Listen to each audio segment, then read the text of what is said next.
mau apa? Mau jadi apa? Mau kuliah. Jadi anak-anak kasihan, kadang-kadang sekarang nggak paham. Biasanya kedokteran hewan. Saya komplain di PB itu. Ya, kurikulumnya nggak ada ini waktu saya kuliah ini.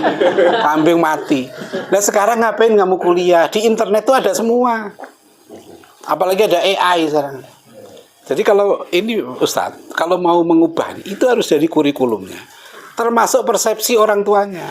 Orang tuanya itu nggak ngerti anaknya sukses itu gimana caranya. Dia taunya kalau sukses masuk UNAN, gitu loh. Zaman sudah berubah.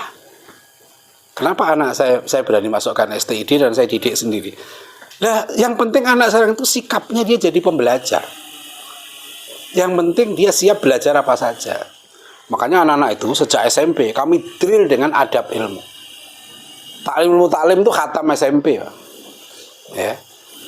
Jadi adab ilmu, akhlak itu yang penting sekarang ini.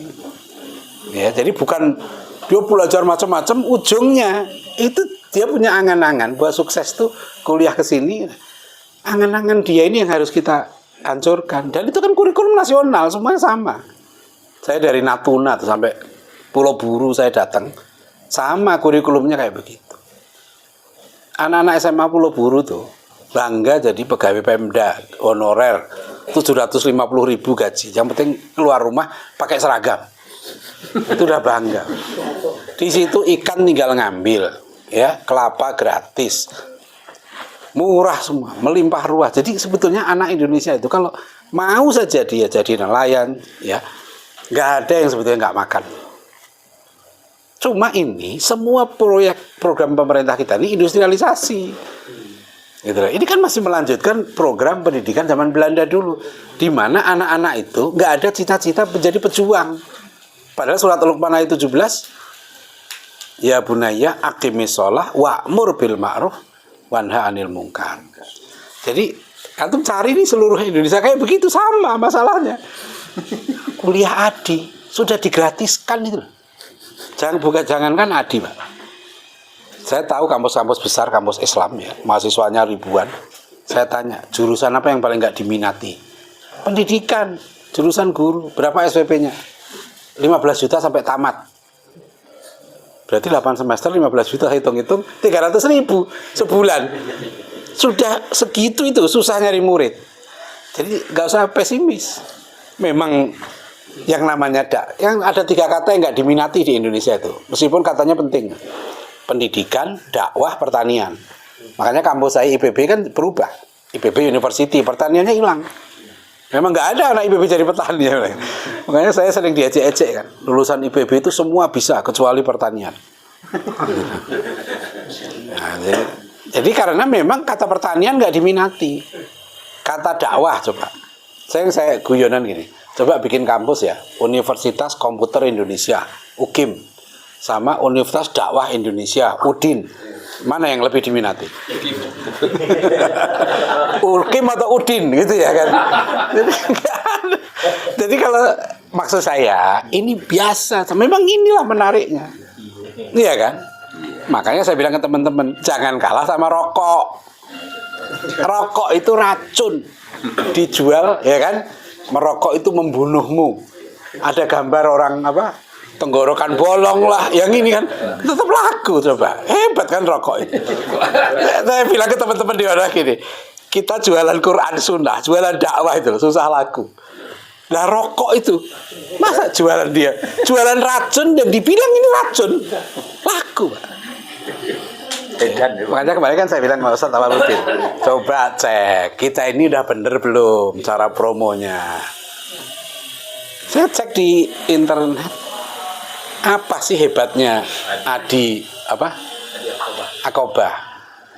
Kemarin ada beberapa sekolah datang ke Dewan Dakwah. Saya tanya, ada yang dari Batu Marta, SMA apa Lukmanul Hakim. Saya tanya, Ustaz ada kepala sekolahnya. Udah berlulusan berapa angkatan SMA? 26 angkatan. Saya tanya, yang antum banggakan dari apa? Dari sekolah antum itu apa? Mikir ya. Gak ada. Nah, antum udah meluluskan 26 angkatan. Yang antum bangga itu apa? Gak ada. Lah terus ngapain antum bikin sekolah? Antum bikin sesuatu yang antum nggak bangga. Lah kan ciloko itu. Terus gimana kita mau meyakinkan orang? Lah kita aja nggak bangga. Kan gampang. Kan kalau saya gampang. Adi Akobah nih kan. Bisa nggak antum meyakinkan lulusan Akobah masuk Adi? Bayarnya 7 juta per semester. Jangan gratis. Ya. Kan ini soal promosi, ya kan? Orang jualan racun laku. Masa kita jualan dakwah? Ya, itu. Jadi kalau saya melobi kan orang santri saya itu, saya lob.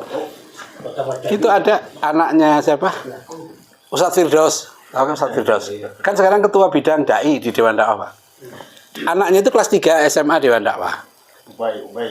Ubay ya kan. Saya tuh nggak ngerti kalau itu anaknya Ustadz Firdaus. Akhirnya kan ini kenapa anak-anak nggak ada yang mau masuk STID? Saya datengin itu anak-anak.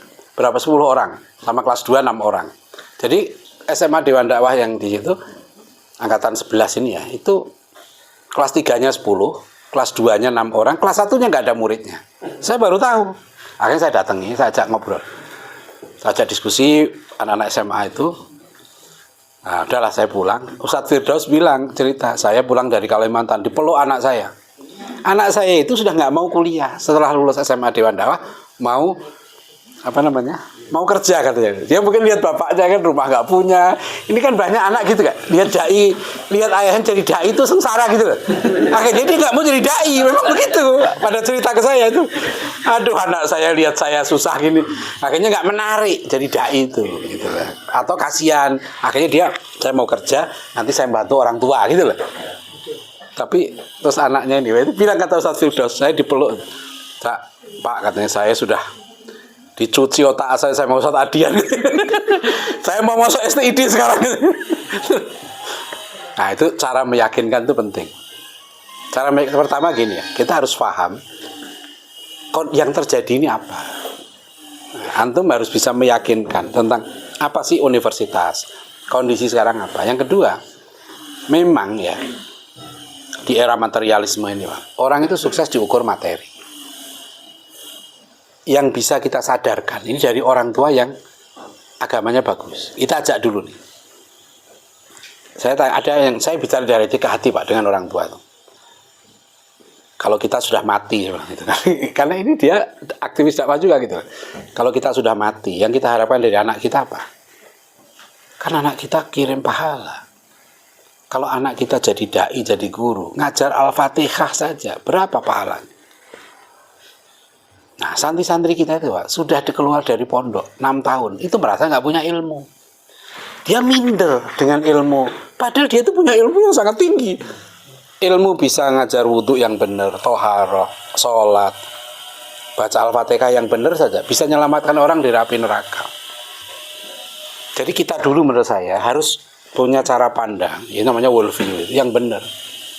Makanya kalau di pondok saya, pelajaran Islamic worldview itu 5 semester. Itu memang kita harus merombak dulu cara berpikir anak-anak SMA. Bahwa sukses itu akhirat.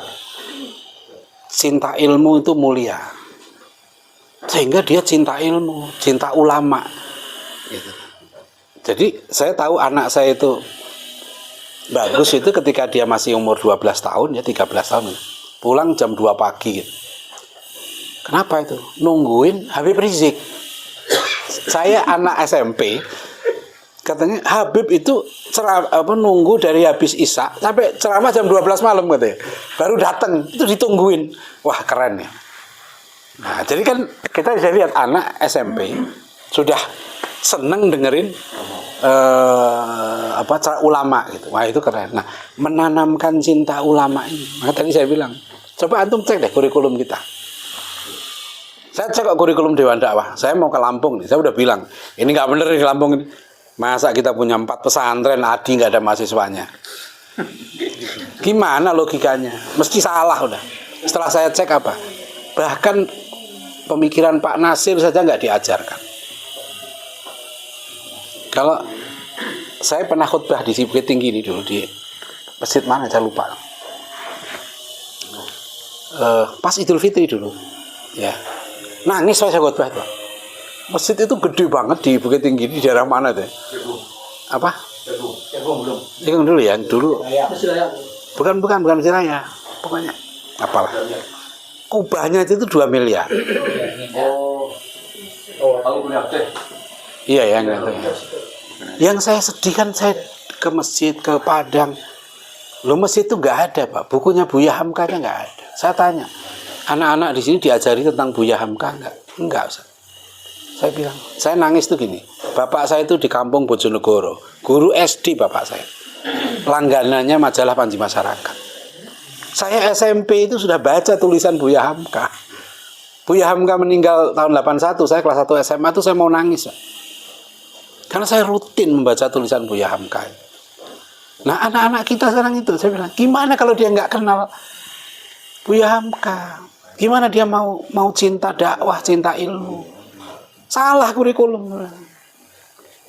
Nah, jadi antum anak ini banyak belajar macam-macam. Yang sebetulnya belajar itu nggak diwajibkan. Yang diwajibkan malah nggak diajari. Kan saya tanya teman-teman dakwah sendiri, menurut antum dakwah wajib nggak? Wajib. Sekarang saya tanya, anak-anak kita lulus SMA, nulis aja nggak bisa. Kan untuk bisa dakwah dia harus bisa nulis. Nah kalau dia nggak bisa nulis sekarang, gimana mau dakwah? Kenapa nggak diwajibkan? Datangkan dong pelatih, ahli nulis, anak-anak kita dilatih betul. Ya kan? Jadi ilmu dakwahnya, sejarahnya harus.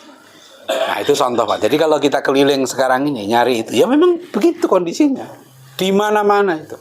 Karena dia anak-anak kita dididik dengan kurikulum yang salah, gitu.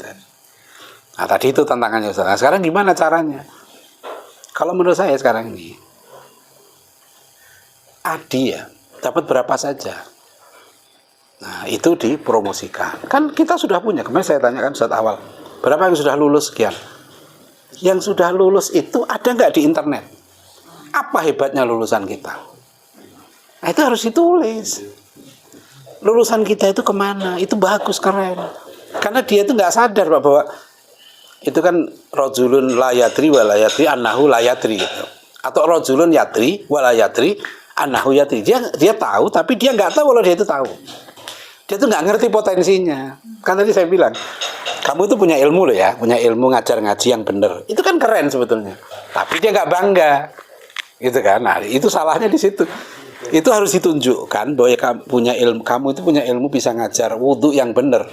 Itu keren banget gitu loh. Nah itu caranya. Nah sekarang yang sudah ada potensinya, sekarang bikinlah alumninya di mana. Di interview aja mbak video. Saya alumni ini, alhamdulillah, ya saya lulusan. Jadi kelebihan kita yang, karena kalau kita promosi yang paling bagus itu produk. Dan kita nggak usah promosi. Yuk masuk aku di Akobah. Saya promosi S3 saya UIK, Pak. Hampir saya nggak pernah iklan. Iklan saya di mana? Tulisan para mahasiswa saya S3 itu. Kan dulu saya pegang redaksi di Republika, di redaksi Pemikiran Islam itu.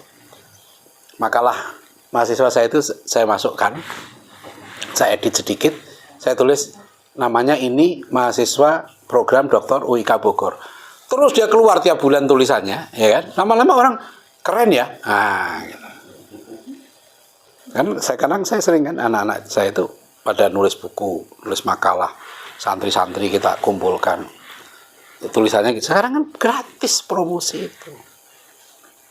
Ya, jadi sekarang ini manfaatkan media sosial ini, gratis. Ya, kita jangan kalah sama rokok.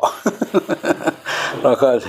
Jadi insya Allah Adi ini tinggal kita, ya kan, tinggal meyakinkan. Cuma nanti ya, kalau boleh diskusi nanti saya pengen juga ngecek kurikulumnya apa, sisi-sisi mana yang harus dikuatkan. Ya, jadi jangan tadi kayak dia Universitas Muhammad Nasir kan juga sama saya bilang. Coba kita, ya, karena saya tanya ini misalnya gini. Ini contoh semua guru-guru ya, di pesantren. Negara yang paling maju pendidikannya mana? Nah, ini kan. Hampir semua jawabnya Finlandia lah, Amerika lah, Inggris lah, Jepang lah. Iya kan? Kenapa nggak ada yang jawab Indonesia? Kan kita udah terjajah ini. Alhamdulillah terjajah bahwa kok Finlandia itu pendidikannya hebat apanya kan gitu. Enggak, memang dia ada yang bagusnya, tapi dia bagus di bidang misalnya metodologinya. Tapi kalau kita bicara pendidikan kan menanamkan iman, takwa, akhlak mulia. Saya kalau mahasiswa saya ujian, Pak, saya tanya, ada anggota DPR tuh Komisi 10. Mahasiswa saya tanya, kan dia ambil kuliah saya Islamic Worldview. Ujian lewat telepon aja. Pak, sebutkan kampus terbaik di Jawa Barat. Ya, ITB. Saya tanya, kenapa Bapak bilang ITB terbaik?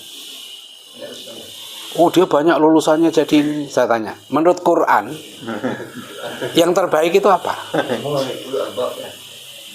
Itu bukan hanya mahasiswa. Tokoh-tokoh kita itu kan, saya sering ngisi kuliah ya. Kampusnya, nanti kampus kita insya Allah 10 tahun lagi akan jadi yang terbaik. Nah, itu tokoh nasional tuh. Saya orasi, saya tanya. Tadi dibilang 10 tahun lagi ya? Berarti waktu 2018. Ya, bulan 10 tahun, 2030. Kita itu katanya peregangannya Quran Sunnah. Iya kan? Ya, setuju. Menurut Quran Sunnah yang terbaik itu apa? Yang takwa, akhlaknya mulia, yang paling bermanfaat. Ta'lamal Quran wa 'allamahu. Nah, 4 kriteria. Kita sekarang mau wisuda 300 sarjana sekolah tinggi kita. Saya tanya, mereka ini memenuhi kriteria ini enggak? Takwa, Quran, ya kan? Akhlak, bermanfaat. Iya, berarti sudah terbaik. Ngapain antum menunggu 2030? Jadi kita ini terjajah ini Yahudi ini. Tadi saya khotbahkan itu. Yuhawidanihi, ini guru-guru yang menjadikan muridnya Yahudi itu. Bahwa unggul itu materi, unggul itu duit, ya kan? Jadi itu yang jadi problem. Problemnya bukan di orang lain, di kita sendiri, di kepala kita ini yang jadi masalah gitu. Jadi kita sendiri itu sudah mengakui bahwa mereka ini hebat. Nah, kalau salah satu kriteria generasi kan aizzatin alal kafir. Nah, ini cara pandang. Cara pandang itu penting karena di mana-mana saya tanya, kayak saya kan di grup Muhammadiyah lah, tokoh-tokoh. Suatu saat Universitas Muhammadiyah Surakarta masuk ranking 17 nasional. Pada bersyukur lah. Alhamdulillah ya kampus kita dari 4.600-an ranking 17 kan keren ya kan. Saya godain tuh tokoh-tokoh. Saya tidak ridho, saya tulis di grup. Saya tidak ridho nama nabi kita diletakkan di bawah nama Gajah Mada. Apa Gajah Mada lebih hebat dari kita? Di mananya? Gitulah. Saya udah kirim artikel ini ke Menteri Pendidikan Tinggi ini. Saya minta usul saya perankingan ini ditinjau kembali. Karena perankingan ini nggak ada aspek akhlak, ibadah, nggak ada. Dan kita konstitusi kita tuh iman takwa akhlak mulia. Di mana sekarang? Rektornya ditangkap KPK, ya kan? Rankingnya nggak turun. Dosen kita nih Pak, rajin sedekah, rajin tahajud, rajin puasa, nggak nambah ranking. Dosen tuh ngajar ngaji, rajin ceramah, nggak nambah ranking. Yang nambah ranking apa? Kalau dia kerja di industri. Lah ini kriteria ini kemudian dipakai gitu loh. Zurich University aja keluar dari ranking. Padahal dia ranking internasional itu 80. Kenapa? Nggak substansial ranking ini. Nah kita ini ikut ranking. Itu masalahnya itu di situ. Jadi nggak percaya bahwa kampus kita terbaik. Kalau saya ditanya di Depok, kampus Depok terbaik, saya bilang At-Taqwa College. Ustadz kan di Depok ada UI, saya bilang. Salah sendiri UI di Depok. Anda nanya se-Depok, nggak se-Indonesia. Se-Depok At-Taqwa lah. Kenapa? Ada UI ya. Menurut saya yang terbaik At-Taqwa. Silahkan Rektor UI menjawab yang terbaik UI. Anda nanya ke saya bilang kenapa? Di kampus kita ini anak-anak dididik sholatnya benar, akidahnya benar, ngajinya benar, akhlaknya benar. Di UI enggak kok. Nah kita sendiri enggak bangga dengan nilai-nilai yang justru itulah misi Rasulullah SAW kan? Iya kan? Bu itu utamanya makarimal akhlak. Makanya Pak Nasir itu kan bilang, Pak, tantangan terbesar kita itu sekularisme. Dan Pak Nasir berani melawan itu, salut. Dia lulus SMA, nggak mau sekolah ke sekolah, kuliah Belanda, kuliah edukasi biasa nggak mau. Dan yang saya kagum ini orang tuanya Pak Nasir. Pak Nasir minta izin nggak kuliah, diizinkan. Padahal dia ngajar nggak dibayar, Pak Nasir. Maka Pak Nasir kirim dai-dai ke daerah-daerah, Pak. Wah, itu keren. Nah sekarang kita penjajahan pemikirannya masih berlangsung. Kalau kita mau tadi itu Ustaz, ya nggak usah jauh-jauh dulu lah. Sekarang ada berapa orang sih dari kita yang berpikir mau sama dengan kita, ya kan? Malah teman-teman dia bilang, Ustaz, kok mas muridnya cuma dikit berapa? 5 Ustaz. Oh 5 banyak sebenarnya. Sinto Gendeng itu cuma 1 muridnya. Wiro Sableng. Jadi 212 saya bilang. Saya kuliah S2. Saya itu sendirian. Saya di Istek di Malaysia tuh. Ada berapa mata kuliah? Saya itu sendirian di kelas. Saya ada mata kuliah Islam and the West. Berdua dengan Profesor Mudathir dari Sudan. Mahasiswanya cuma saya sendiri. Jadi saya udah biasa kuliah. Saya kuliah bahasa Latin 3 semester. Dengan Paul Letting dari Belanda, Profesor Letting. Itu 3 semester tuh. Semester ketiga tinggal 2 orang. Saya dengan Dr. Nirwan. Enak malah. Jadi kalau mahasiswa kita sedikit, Adi misalnya gitu, berapa mahasiswanya? 2 orang. Oh keren. Ya. Kan makin intensif ya kan. Didik dia. Nah, ajak kemana-mana ceramah. Dia latih. Kan jadi nanti hebat. Nah orang baru ngelihat kan. Oh bener ya jadi ya gitu loh. Jadi caranya sekarang ini otak orang pendidikan nih, otak industri semua. Karena pemerintah bikin sistem pendidikan industri. Kalau mahasiswanya kurang sekian, suruh merger. Nah ini bukan pendidikan, ini pabrik roti. Kalau pabrik itu diukur dari omset. Kita itu kalau pendidikan makin sedikit makin bagus. Cuma kita butuh duit, itu masalahnya, soal lain gitu loh. Ya kan? Tapi sebetulnya kalau murid kita makin sedikit, dalam pendidikan makin bagus. Karena intensif, karena penanaman nilai. Penanaman nilai itu membutuhkan intensif. Itu Ustaz ya. Jadi itu kalau antum begitu wajar Ustaz. Saya ya contoh ini di At-Taqwa, di pesantren At-Taqwa. Saya 4 tahun kampanye Pak tentang STID Muhammad Nasir. Angkatan pertama saya dapat yang dari At-Taqwa, anak saya itu 9 orang angkatan. Yang dari luar cuma 3 orang. Terus angkatan kedua malah saya cuma dapat 4 orang. 4 orang itu 3 dari At-Taqwa, 1 dari luar. 1 itu pun anaknya Ustadz Romli, Ketua Dewan Dakwah NTT. 4 orang saya jalan satu kelas. Ya. Angkatan ketiga agak banyak, ada 19. Itu yang dari luar cuma 1. Ya, jadi kalau antum bilang mencari mahasiswa dakwah susah, makanya saya ngandalkan santri sendiri. Nah itu ya sekarang jadi kalau dari Aqobah ini lulusan SMA-nya Aqobah masuk Adi, nah jadi gitu. Kita jadi Pak ya. Oh. Jauh ya. Nah masalah kan sekarang ini tahu anaknya kan gitu. Karena saya jumpai ini di Dewan Dakwah. Aduh anak-anak 20 orang. Berapa yang masuk STID? 1 Ustaz. Aduh dari 20 itu. Dari 10 itu. Cuma asalnya ini. Saya datengin. Terus setelah itu orang tuanya saya panggil. Nah antum bukan hanya anaknya yang didatengin. Orang tuanya juga harus kita bahwa menjadi dai itu mulia. Nah itu ya. Jadi ini silahkan difikirkan ya bahwa ini perjuangan yang sangat berat ya. Tapi menarik Pak. Kan gini. Tapi pengalaman gini Pak ya. Saya kadang-kadang menghibur diri saya itu gini. Yang membolak-balikkan hati itu Allah.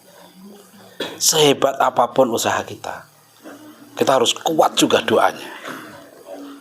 Kita harus doakan anak-anak ini mau ikut program kita. Ya, jadi ya nanti dapat buat berapa ya itu kita didik. Jangan merasa kalau banyak alhamdulillah ya, tapi kalau Allah kasih sedikit ya sedikit itu yang kita didik jadi serius. Allah alam bisawab itu ya. Kita bahas ya. Jadi terkait dengan Adi ini kemarin kita kan sudah begitu berjuang ternyata stay di PD juga dia, Ustaz. Ternyata tamatan ADI itu ternyata ketika dites ada juga yang nggak jebol. Nah, jadi tamatan ADI nggak jebol ke STID. Nah, padahal ADI ini prinsipnya itu kan untuk mengembangkan STID. Ternyata STID pun sendiri nggak menerima tamatan ADI. Ada beberapa itu mahasiswa kita itu yang sudah hafal 13 juz hafalannya, ternyata tidak diterima di STID Muhammad Nasir. Nah, itu ada beberapa tahun yang lalu itu beberapa orang yang nggak lulus STID. Nah, ada satu tes yang dimasalahkan di STID itu yang akhwat ini tidak lulus karena terkait dengan wawancara. Nah, setelah kita ditanya ke mahasiswa yang tidak lulus ke STID itu, karena hanya simpel saja, karena pertanyaan di waktu itu yang disampaikan sama kita adalah ciuman sama lawan jenis itu di mana pandangan antum, gini kan? Nah, gara-gara itu mereka tidak lulus STID. Jadi untuk kedepannya Ustaz, ini saran kita semua, ya istilahnya tamatan ADI, termasuk khusus ADI Akaba, ketika dia ikut ke tes ke STID, itu mohon pertimbangannya supaya dakwah ini lebih luas lagi gitu kan. Ketimbang dia masuk ke perguruan tinggi lain, karena kita di ADI ini sudah jalin kerjasama dengan STIB Al-Sunnah, STIB Padang Panjang. Ya, kalau di kampus kita di STIB kemudian di STIB, dia hanya menambah 2,5 tahun. Berarti 3,5 tahun dia sudah tamat S1. Nah, begitu juga dengan STIB. Nah, mohon nanti timbangnya kan untuk mahasiswa kita ke depannya, Ustaz. Ya, nanti kalau ada apa-apa coba. Kadang-kala kalau putri ya, problem STID itu memang problem tempat. Yang daftar putri itu sampai sekarang ini banyak sekali. Kadang-kadang sampai 4 kali lipat. Sedangkan jatah kita itu sudah ngontrak tempat 3 atau 4 lokasi ya. Itu udah ngontrak. Terus terakhir ini kita memberanikan diri membeli rumah senilai 3 miliar untuk asrama putri. Jadi kalau untuk putri memang kadang-kadang saya dapat komplain itu, saya tanya tempatnya udah nggak ada. Nah, besok saya bilang udah deh terima aja, nggak usah. Saya pikirkan karena orang mau jadi dai itu sudah bagus. Nah, tapi saya memang kemarin agak terlambat ketika saya bilang begitu. Mereka juga ngeri juga Pak, ketika terima banyak. Kan mereka ini beasiswa semua ya kan. Berarti kita harus mencarikan beasiswa cukup besar. Jadi belum mencarikan rumah, mencarikan biaya pendidikan gitu ya. Tapi insya Allah itu saya setuju juga bahwa sebetulnya untuk jadi dai orang itu bisa diarahkan sesuai dengan kemampuannya. Ya, minimalnya alumni kita ya bisa jadi guru ngaji yang baik, adalah bagus banget. Ya itu sudah keren lah gitu. Saya banyak dengar cerita sekarang dari Papua, dari Maluku ya. Banyak sekali masjid-masjid di sana yang sekarang ini kurang, Pak. Ya. Kan orang itu masalahnya gitu ya, nggak bangga jadi marbot masjid, ya itu nggak bangga. Padahal marbot tuh pekerjaan yang sangat mulia. Nah itulah tadi itu. Jadi insya Allah Ustaz nanti coba kalau ada apa-apa begitu nanti bisa kontak langsung ke saya. Mungkin saya bisa ngasih masukan ke tim. Karena kita itu kebutuhan dai Dewan Dakwah setiap tahun ya. Tahun kemarin aja 267 ya permintaan. Alumni kita cuma 137 STID itu. Jadi setiap tahun ini kita kekurangan. Padahal mereka itu jadi dai itu dikasih honor di daerah-daerah itu. Kita sangat kurang masih. Jadi seharusnya kalau orang tahu itu ya tentang kemuliaan jadi dai itu insya Allah nggak resah. Ya terima kasih, nanti coba saya ini kan ya kalau ada nanti langsung ke saya aja. Mungkin bisa kadang kalau penuh ya bisa kita sisipkan lah. Ya Terima kasih. Masih ada waktu kita. Udah lewat. Nah kita cukupkan. Kita cukupkan. Mungkin